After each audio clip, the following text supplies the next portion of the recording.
Hello, everyone. Welcome to this episode on Your Health is Your Greatest Wealth. I am your host, Blanca Luna Ainsworth, and today I wanted to take on a topic that I have personally struggled with, and that is grief during the holidays. It's something that I have dealt with the last several years. And I know I'm not alone. There are many of us out there that really do have conflicting emotions this time of year. We love the holiday season, and at the same time, it's a very difficult period for us because we are still grieving and mourning the loss of a loved one. Today, I have the pleasure of having a deep down and personal conversation with my friend Sharon Brubaker. She is a grief counselor, and we do take this topic on. So if you are personally struggling with just all the different conflicting emotions that come with the holidays and with grief, then this episode is for you. If you are not personally dealing with this presently, but know someone who is, please share this episode with them. I'm really hoping to just start normalizing the conversations around grief so that we can just be there for each other and move through it with more grace and feel like we're not alone, because we really are heard and understood. So for everyone out there who is grieving this holiday season, this episode is for you. Thank you for being here. Hello, everyone. Welcome to another episode on Your Health is Your Greatest Wealth. I have the pleasure of introducing Sharon Brubaker, who is a grief specialist and a certified life coach, and she is also the owner of the Grief School, as well as a podcast called Healing Starts with the Heart. And with that, Sharon, take it away. Tell us about you and what you do to make this world a better place. Wow, what an amazing honor. Thank you so much for having me. I really want to say thank you to you, and thank you for allowing me to be here on your platform. You know what? Here's the deal. I couldn't decide what I wanted to do to leave the world in a better place. So you gave me that opening right there. So I'm going to go with that.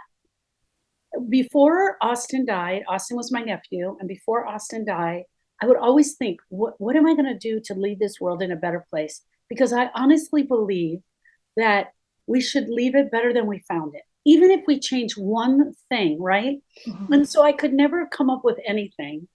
And I finally settled on I was going to work with foster children that were over the age of 18. And that's where I was settling. My husband and I were talking about it, how we were going to do it. And then my nephew, Austin, drowned at the lake. He drowned at the lake on Father's Day weekend. He was 10 years old. He was everything quirky and funny, and he just thought he was the coolest cat in town. He would wear sunglasses. I often show this very blurry picture that I have of him because he would wear them all the time. And when I got the call from my daughter, who was 17 years old, that she had lost Austin, and I walked up the stairs 3 hours later to tell my sister we had in fact found him and he had drowned, I realized I didn't know anything about grief. It was the thought that went through my head. I don't know how to grieve. I don't know how to do this. The one thing that I did know was I knew that there were these bereavement groups. I knew there were bereavement groups that took place in the hospital, but in my mind, they were like for old people, like seniors went to these bereavement groups. That was it. That was the extent of my grief. And so because my sister was so broken, she and I are 10 years apart. We definitely have a mother-daughter relationship. I just knew I needed to fix her because she was broken. I didn't even allow in my own grief. I just was going to go with her and fix her and make her okay. And now, knowing now what I know, I realize that that was the wrong approach. It is the approach that a lot of society comes upon us is how do you fix you're still grieving? Why aren't you doing this? You should get out of the house. You should go to the movies. You should do this. All of the things they want to do for us to fix us. And I set out on a mission to find out everything that I could about grief, grief healing, how to grieve. And every time I would find something, I would take it back to her. Hey, look at this. Maybe we should try this. Maybe we should try that. Now, I want to also say this. It was 2006. Google wasn't very old back then. There wasn't as much information as there is now back then. And so one of the things that we found were the 5 stages. Well, I had learned the 5 stages in college. She had learned the 5 stages. So it made sense that we would try to make these 5 stages fit. And that probably detoured us for about a good 6 months of trying to make the 5 stages fit and find out everything we could about the 5 stages. There just wasn't any information on how to grieve using the 5 stages. So unfortunately, we suffered for about a year. I still, even in that whole entire year, I didn't grieve in front of her. I wouldn't cry in front of her. I forced my children to do the same thing. I would allow her to cry. I called her every day on the phone. And one day I was talking to her and she was like, I don't know where I would be if you didn't call me every day. And I said to her, I needed to hear your voice every day because I was judging my grief based on how you were feeling. And that's what was so crazy. I was judging how I was feeling based on her. I wouldn't cry in front of my children because I didn't want them to feel the pain. I would cry alone in the shower. I had one girlfriend, Sharon, and we would talk about it. She was the only place I had the outlet. The other thing that I often talk about is I was very involved in my church. I was very involved in my church. Well, you think your pastor's going to have the answers, right? You're going to go back to your church and they're going to say, here's what the Bible says. Here's what you should do. There was nothing. There was nothing. Granted, I'm not knocking Christians and I'm not saying that. What I'm saying is that what I needed, I couldn't find there either. They kept giving me scriptures and I was being told to be strong. God would never give me more than I could handle and that I would get this all figured out. And I was coming up empty. I was coming up so empty. I even remember the time that after we buried Austin, it had been about 3 weeks. We buried him. Everything had kind of settled down. And I knew I needed my church friends. Like I was like, they're going to give me the comfort. I literally walked into church and fell apart because it was a safe place for me. It was such a safe place. But I quickly found out that they didn't have the answers that I was seeking. And so I really had to go and find those answers on my own. About 8 months after Austin died, we found an educational program on grief and loss, and we did that program. And that's where I knew I want to work with grievers and I want to walk with grievers. And it was Austin who gave me this tool. So, Sharon, I wanted to ask you and talk about something that you and I chatted in a conversation the other day, and it was the topic of grief. You and I have experienced it, and we shared our individual stories. And why is it that our society has such a hard time talking about grief? And to that point, because we have such a hard time talking about grief, we are left alone in our own grief with others that can't understand or don't want to be part of it. And then we're left very alone. What have you seen in your work with grief, and why is that our societal norm? Because they want us to move along. They need to know that you're going to be okay so that they're okay. This is my very own opinion. I think that your average friend or support that comes up to you, they're thinking in their brain, they have a thought, I don't want to upset her. I don't want to make her cry. But think back when your loss happened. All you want to do is talk about it. All you want to do is talk about it because your brain is still trying to figure out what the heck just happened to me. And so because your brain is trying to figure it out, one of the ways it does that is through talking. Your friends, your supporting people don't want to upset you, so they won't come in and say, how's your grief? They don't want to see you cry. They don't know what to do if you break down. It becomes very uncomfortable. One of the things that you and I were talking about is I do a lot of lives and the people come in and ask me questions. And one of the questions I quite often get or statements, this is so lonely. I feel like I'm on an island all to myself. And then I ask the follow-up question, which is, are you leaving your people or are they leaving you? And the answer is always the same. It's both. Because think about this. I get invited to a wedding. There's 200 people there. I'm excited to go, but I'm grieving. There's 200 people in the room having the best time of their life. I'm in the room and I'm thinking, I'm the loneliest person here. No one knows how bad this feels. And I feel so bad and no one's even talking to me about it. So I stopped taking invitations to go to things because it feels bad. People stop inviting me because they don't want to invite the person who's grieving. You know, she's still grieving, so they don't invite you. So that happens. Then you get people who do this thing. Hey, how's it going? How's it going? How's the grief? And you start to share about it honestly. And they do this one thing. They either look at their watch or they change the subject. I think the average person in society does not know how to hold this space for a griever. And I don't blame anyone, but it is the number one thing that we need to start changing. They are ill prepared. And I'm going to throw something out there. And even this is a podcast, and I'm going to say it out into the world. Even some of the therapists are not prepared because they were taught the 5 stages. There are many therapists out there who don't know how to hold the space for a griever. I'm so glad that you brought that up. I think a lot of times we view individuals in that role of therapist as the expert. And a lot of times they have third hand knowledge through a book and through education, but not lived experience. I definitely encountered that myself. And I felt like I was speaking to someone that hadn't experienced what I had. They read about it from a book. So it didn't really help me moving along. So for me, the expert that could help me transition out of that phase wasn't necessarily the expert most people normally went to, the talk therapist. I mean, I know I had to explore a lot of different modalities just to walk through my own sense of grief. And I'll agree with you, it's the 5 stages. I also became aware of them, but that didn't really help me move forward. To me, it's like, well, thank you very much. You've identified some of the stages, but you kind of didn't tell me how to leave them. So I think that what you are doing is just so valuable. And I now too recently have found myself in this space.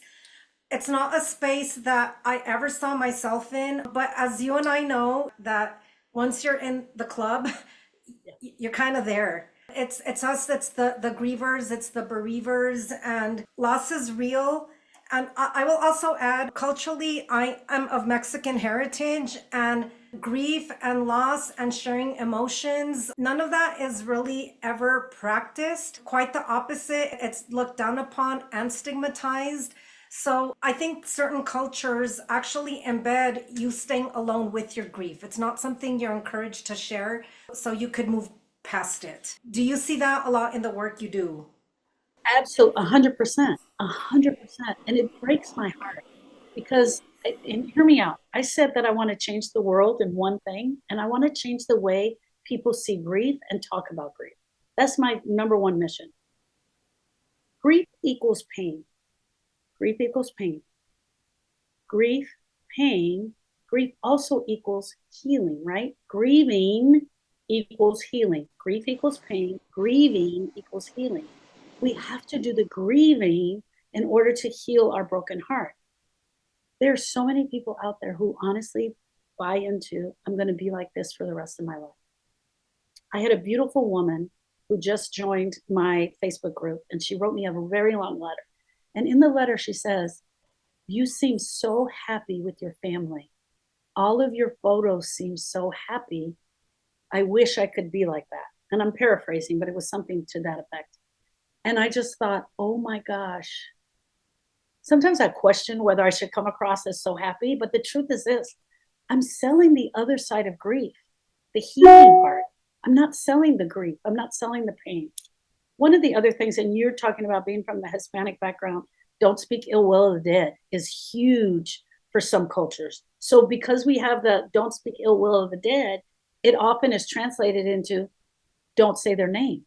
Can you imagine not even being able to say your person's name in a household because people want to go back to living their life like they were? But yet we come up with these other traditions because you guys have, correct me if I'm wrong, I don't mean you guys, but your culture has Dias los Muertos. Am I saying that right? Yeah, it's Dias de los Muertos, and I find that a very interesting juxtaposition. I actually grew up in San Francisco, California, not in Mexico, but yes, there's such a contrast with seeing the celebration of Day of the Dead, Dia de los Muertos, and the actuality of the real people in your lives and never speaking of death. And it's somehow as if just speaking about the person dying, you're somehow going to catch death as well, like a contagion or a disease. Exactly, like grieving, right? You can't catch grieving. And so, and I did a podcast last year on that, on the Dias de los Muertos. I'm not even saying it right, but I'm struggling You through did it. great. But so I'm from Louisiana, and we have All Saints Day, which I think is based on that. I honestly think the cultures are almost exactly the same. So it's almost like they pick a day to honor the person, but the griever for the rest of the year is supposed to say quietly. Isn't it kind of strange how it all kind of comes to place? But think about the person, the woman, unlike like yourself, who has lost her child, who has no place to lay this grief, no place to lay this pain. She tries talking several times to people. She's not getting what she needs from them. And so she eventually comes to the point of, I'm just going to stop talking about it and I'm going to figure this out on my own. Or just like my sister Erica, they come up with the thought, I'm going to just be like this. I'm going to be like this for the rest of my life. I'm just going to be unhappy. And this is my plight in life. And that right there, that woman that I just described, who I'm going to be like this for the rest of my life, is most of the women that I meet on this journey. They have resolved to be in pain. And when they hear me talking and sharing things, sometimes they argue back with me. Sometimes they argue back and they say, you don't get it. This is the way it's my journey. This is the way it's supposed to be. I'm never going to get over this pain. Like they literally argue and push and fight back. And it breaks my heart. It breaks my heart. So I am like, I'm walking up a hill, pushing a wagon filled with grievers in it every single day. And so, Sharon, you said so many things that I could go off on so many tangents. One of them also that the belief that we feel we're going to be stuck in that grief forever, that now you're somewhat destined to live that life. And I know for me, my perspective on loss really changed. I would say it was about 6 years after losing my stepson, Ryan. He was 13 at the time that we lost him. And when I went back to look at family photos of myself, I was not smiling in any of the family photos. I was shocked when I looked at it. It's like, oh my gosh, I'm not smiling. And, I'm just panning through all my photos. And then I remembered the happy person I used to be before losing Ryan. So my commitment to myself, my journey of healing was I have to learn to find my smile again. And that became the journey I embarked on. I started doing things that reminded me of why I used to love life and trying to do those hobbies, do those things, find the joy so that it did not feel like a lifelong sentence anymore. At the end of the day, I don't think that honors Ryan for all of us to live sad after the loss. But like you mentioned, I was the person turning away invitations. It was too painful for me being at celebrations when I was sad. And the whole guilt that came with it, that, well, Blanca, what do you have to celebrate? You just lost a stepchild. You just lost a loved one. So it is both. It's very cyclical. It's the thoughts we tell ourselves and also the thoughts other people plant on us, that why are you smiling? That guilt. So I agree with everything you said. And the other thing that you and I also talked about is that grief can take on so many forms. And it's not just the loss of a loved one. There's so many levels of grief, and that too is judged, including whether it's a divorce, loss of a job, different transitions. So walk us down that, because I know you specialize in different types of grief. So there are 47 or more known losses that we know can cause a grieving experience in your heart. So I said grief equals pain, grieving equals healing, right? Grief is the feeling of a loss that takes place in our heart. Grief is an emotional experience that takes place in our heart. Even though grieving is a full body experience, right? Grieving, we can feel it in our head. So we definitely have our thoughts. We feel it in our heart with our emotions. and our body aches. We ache, we long for our person, we ache for our person. So let's take the woman who has lost a child and she's not sure what to do. So 2 weeks after her son's funeral, she decides to go back to work because she thinks, what am I going to do? Just sit here and be sad? She goes back to work. She also has nowhere to share that grief. She's not talking about it. She's not sharing it with anyone. She has nowhere to lay that pain. So she starts at lunchtime going out to the Mexican restaurant next door and ordering a couple margaritas to help her function through the day. Now, 3 or 4 months in, she finds herself really needing those margaritas every day just to deal with the pain. She comes home and now her and her husband are arguing and fighting because they don't think that the other one is grieving correctly. So now it starts fighting. Plus, they already had a tumultuous marriage. So now the marriage is even getting worse. So look at the layers of grief. Her oldest son, who is 15 years old, is ditching school. He's smoking pot. He's been suspended multiple times. All of these things are going on. So she has lost her son. She has this marriage that's in trouble. She's now in trouble with the alcohol. She's having trouble with the 15-year-old. The 15-year-old is also grieving. The husband is also grieving.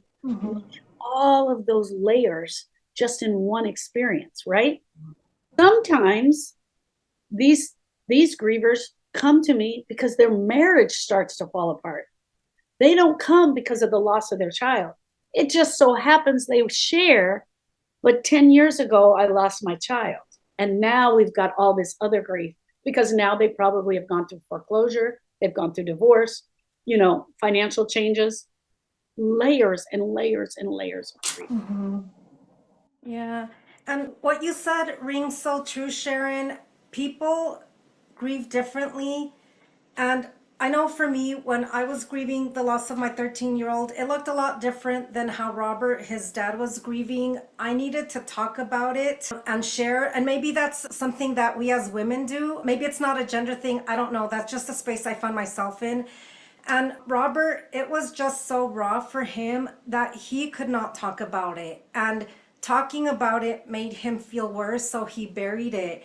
And so I feel because I needed something completely different than he did talking about it, and he needed to not talk about it, that made me feel even more alone and isolated. And it wasn't his intention to do that, and mine wasn't to trigger him with me needing to talk about it, but just understanding that we were grieving so differently. And that's why I felt the need for outside help.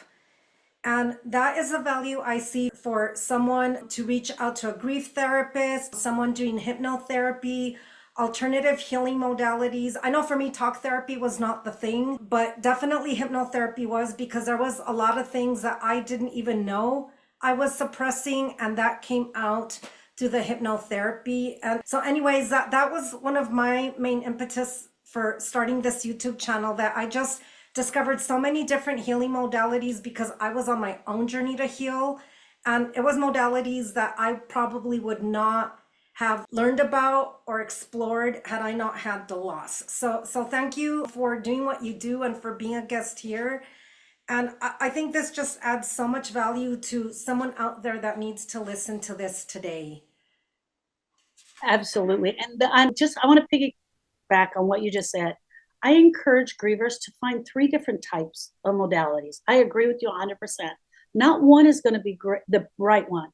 Try 3 different talk therapies. Try 3 different support groups. Try fit them on like you would an outfit or a pair of clothes, because you're not going to find, just like what you said, the first one might not be the right one. But a lot of times we go to the first one, it doesn't work, and we give up. Try on a couple and see how you'll find the right one if you search for it. I agree with you 100%. I know I tried everything. I tried sound baths. I tried EFT tapping.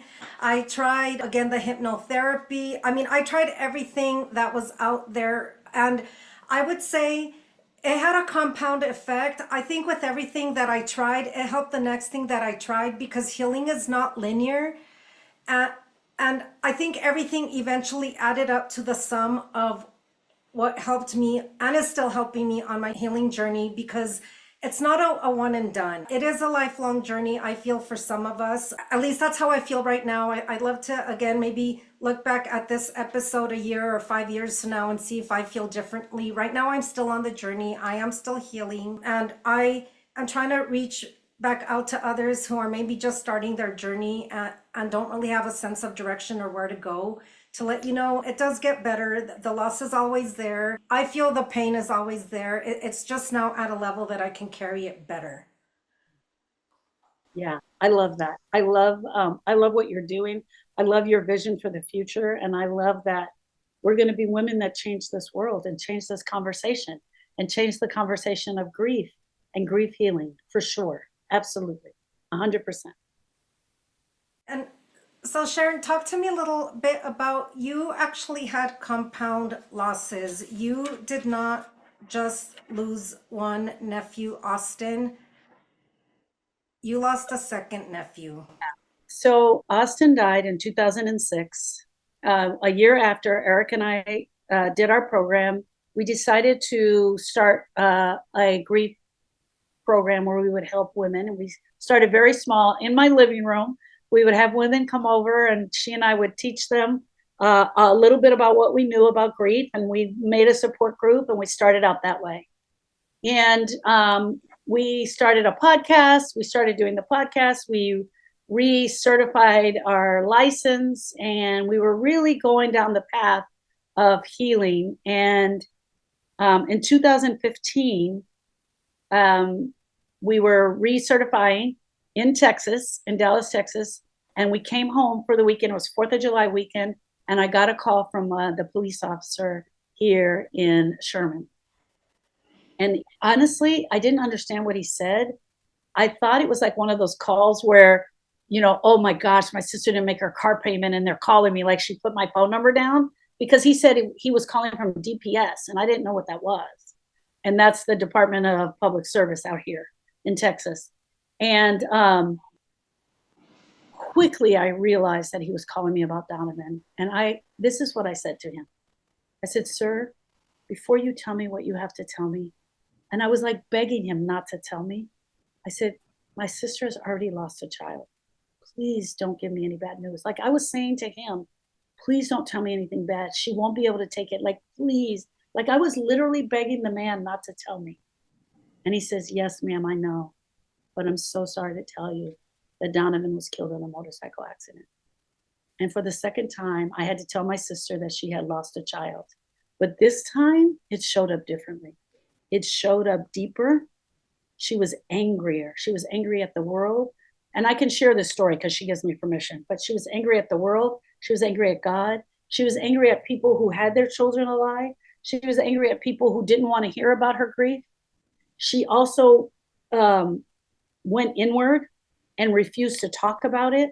So here I had a totally different sister than I had the first time, which sent me back to the drawing board to figure out what is going on here. And that is where I got into really looking at resisting, how we resist our grief because it is so uncomfortable and because it is so hard. We resist, we avoid, we pretend, and we react. We like literally push back on the grief. And that's what she was doing. And I saw it in her, full-fledged in her.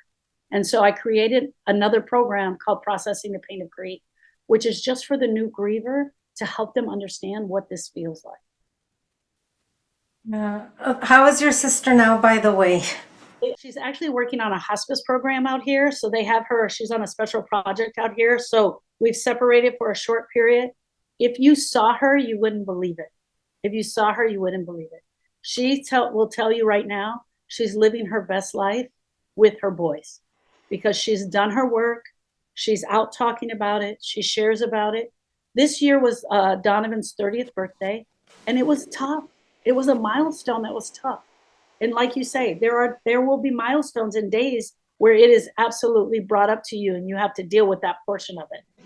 So we celebrated the 30th birthday as best we could, and she cried and we allowed her the space. And she was actually on a trip because she knew it was going to be his 30th birthday. So she didn't want to be stuck at home. So she planned a trip for his birthday. And so I know you went through your own set of grief trying to be the support person, and a lot of how you were trying to be supportive to your sister was suppressing your own grief that ended up coming out later. And your experience is very different than your sister's both times. My question to this would be, how did each of you finally find your own sense of loss and your sense of purpose through these losses? So how one of the things in the very beginning when Austin died, I thought that she was going to grieve and my job was to be the support. So all the time that I was walking alongside of her, I was observing her and I was observing her grief. And I would say things like, well, I don't feel that way. Well, of course I don't feel that way. It wasn't my child. It was my nephew. I felt the way that I felt. Every grieving experience is based on your relationship with that person, right? I was telling this the other day. My grief for Austin is so much different than my mailman who I've known for 30 years and we say hi to each other and he brings me my Christmas cards. When he died, I felt bad. I felt bad for his family. I sent a sympathy card, but I didn't know him the way I knew Austin. So those were based on my relationship. My relationship with Austin was different than Erica's relationship with Austin. To me, he was a perfect child. He was my perfect nephew. He could do no wrong. To her, he was a little pain in the butt that always got in trouble in school. And he was on the spectrum. And so she had all these outside things she was working with. And so we both had a different relationship with him. So we grieved him differently. So definitely learning that part was huge. And also remembering that I needed to tell the truth about myself. I needed to tell the truth about myself. This hurts. I feel broken. I feel lost. I had to tell the truth about my own grief in order for me to heal my own grief. I couldn't hide behind her and act like everything was okay because it was not. It was not okay. I was broken. Sharon, one thing I found, I guess, very interesting just hearing you talk about it, that I hadn't really thought about it before, even with my loss, but just the sense that you kept diminishing your own sense of grief and that you were comparing your grief to your sister's grief and how that really played out. And you didn't even really realize you were doing it until someone finally asked you about your grief. Yes. So can you talk a little bit about that? I didn't think I was worthy of the grief. Wow. I didn't think I was worthy of the grief because I thought, because we hear this all the time. Hear me out. There's nothing, and people tell me this all the time. They're still telling me this. There's nothing worse than a mother that loses a child. No, there's no comparison. There's no comparison. So I cannot compare Erica's grief to mine. I 100% had grief. I 100% was grieving the loss of my nephew. I was there on the day that he was born. There were not days that she and we lived right by each other. I had him all the time. I loved that child. He was a part of my soul and my spirit as my nephew. We were on the same journey together. But I didn't think I was worthy of grieving him because I was just, see what I'm putting here? Just his aunt. And the truth was, I had a relationship with him. One, I had a relationship with him. Two, it happened to my sister. I was also grieving the loss for my sister. Three, it happened to my family. My children were also grieving. We were all grieving the loss of this precious little boy. And so I denied my own grief out of worthiness, not thinking I was worthy to do it. That is such a powerful message. And I just want to repeat it. It bears repeating so that the audience understands it. This whole concept of being worthy to grieve, or that you have permission to grieve, you have it. No one needs to give it to you. You are worthy. And I think that is so important to emphasize, because I think that's why so many people stay stuck in grief, because they don't go through the process that it would take to grieve it, because somehow they feel they're not entitled to that. Thank you for pointing that out. I think for me that is such a aha moment of just pointing it out. So Sharon, since you've been helping people through their process of grief and loss for years now, what are some little nuggets of wisdom that you would share to an audience member out there that still hasn't really accepted their grief? They're still very much stuck in the process and on the fence about what it's going to take to move forward to get unstuck from that grief. I would think the first thing, one of the things I would say is stop judging your grief. Stop judging your grief. You just said it, and I actually wrote that down because I feel like I need to do a little talk on it. You have to give yourself permission to grieve. Everybody is worthy of the grief. So stop judging your grief. Stop looking at the grief and saying, well, she's the mother and I'm just the aunt. I was judging my grief and putting it back because of that. That's number one. Number two is don't bully yourself. Don't bully yourself when you're grieving. You absolutely have the right to grieve, and it is absolutely okay. Do your work, become your own grief expert. No one is coming to save you. That is so true. No one is coming to save you. You've got to become your own grief expert. You've got to become your own grief expert for your person, because no one is going to come in here and pick you up and say everything is going to be okay. Don't compare your grief to someone else's. Don't compare it. Your grief is yours, and you had permission, like you said, and you own it 100%. Don't compare it, and don't judge it.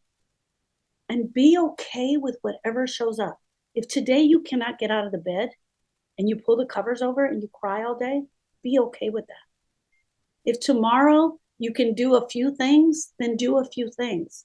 If you don't want to go to the party, then don't go to the party. It's okay. Don't go to the party. It's absolutely okay not to go to the party. Stop worrying about what other people think of your grief. Stop worrying about it. And I think the biggest thing, because everybody's going to have an opinion on your grief. Yes. They all have an Yes. opinion about how you should do it. And I think the final thing that I think is so important, start practicing curiosity. What is this? Why does it feel this way? Why does this grief feel this way? Why does it feel so bad? Why is it that I can still laugh sometimes? How comes I can still tell jokes and I get those jokes? Like, practice curiosity. It is almost like you're getting outside of yourself and observing yourself going through the grieving experience. And here's I think the final thing is that if you do the work, you're going to get the relief. Grieving equals healing. And if you do the work, you're going to get some relief. That is such a powerful message. And as you were talking, the one thing that came to my head as well is if you want to get fit, no one else can do the push ups for you. You have to do them yourself. However, like going to a gym and seeing other people work out makes you stick with it. I think the value of being around other people, other mentors that have lost before you, is just seeing them and their ability to overcome somehow allows you, the griever, and gives you that sense that you can too. And again, it's not a permission thing, but we do learn by example. I think seeing other people get out of their stuckedness will help that individual who is stuck get out of theirs, because we do like to see examples. And I think that's the value that you're adding when you share your personal story about your two nephews, Erica as the mother of the two children, your two nephews, and the story you are sharing to impact other women, other grievers, that they too can overcome. I think that is so powerful. And I know I shared with you that I'm writing a book right now on the loss of my 13-year-old stepson. And again, I was in that role that, well, I'm the stepmother. I'm not the biological mother. I fell into this role, the self-talk, and people don't understand me, and I'm all alone on an island. So much of that rings true, and especially the way we lost Ryan. But I do feel like now I have to share my message with the world to just change people's understanding of how they think about grief, how they think about loved ones that die from suicide and drugs, and There is just so much out there that a lot of us are not talking about yet that we definitely need to, so we can help each other get out of that place of stuckedness. And I want to add on that is that, and I think I was sharing with you, like you cannot say death by suicide on TikTok. They will cut you off. They like literally threw me off the other day. People are writing in, their questions, and they're like, my mom died. They don't like that. They don't like the word died. They don't like the word suicide, murder. People are saying my sister died she was murdered. They're typing it in the questions. They will send me messages that says they're blocking my comments because so I'm on a live and I'm getting these messages over and over again. How are we gonna? This is so difficult for me. This is makes it so frustrating because they're limiting the talk that we need to have around death by suicide, around murder, around death, around our person. They're controlling the speech, and it's frustrating. It's very frustrating. So keep talking, everyone. Keep talking. That's the number one thing we have to change. Sharon, I actually did see your post on Instagram and I saw how you were supposed to refer to one of those deaths as unalive.